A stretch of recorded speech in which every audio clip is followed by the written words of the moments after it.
রোজার মাস তো আয়া বললো শয়তানের তো দেয়া নাই রে এখন পর্যন্ত। আসসালামু আলাইকুম ভাই। ওয়ালাইকুম ওই কান্দে নোটে রোজার পরে রোজার আগে যে সুবিধা আমি যে সুবিধা যাই সুমকা তোমরা তারাবির পরে তুমি কি দাঁত মাপ তোমরা শুরু করবা।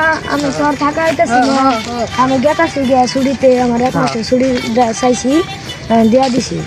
আমি গেতাছি গিয়া আমাকে তোমরা এলাকার দেখাশোনা করিল, তোমরা ব্যাগ কিছু চুরি টুরি করিল। আচ্ছা হাসা শুরু করো তোমরা। আচ্ছা তাইলে ধরুন আপনার ব্যাগটা দিলাম তো খালি তোরা তো আমার চাইতে বড় জুতা।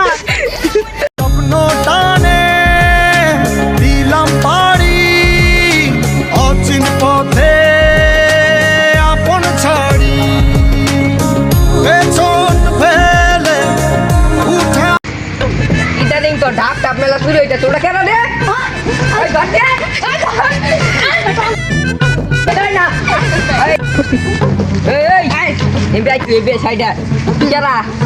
আমি শয়তানের ছোট ভাই। ছোট ভাই তুই তোর না বাড়ি যাওয়ার কথা, তোর গারামু কই? আমার সবকিছু শিখাই দেওয়া হয়ে গেছে। কেরা কেরা? আমার বড় ভাই। তোর বড় ভাইরেও গারামু, তোরও গারামু। তোর বড় ভাই বাইরে যা। আমার বড় ভাই কইলে কিন্তু তোকে গারাবো। কেরা কইছে তোর বড় ভাইয়ের নাম কি ক? আর বড় ভাইয়ের নাম ইবলিস। ও না ভাই বড় ভাই বড় ভাই ভাই মাফ ভাই ভাই ভাইও গারামু, তোরও গারামু। তোকে কিন্তু দোকানে আনকে কিন্তু একবারে বড় সীমা। দাদা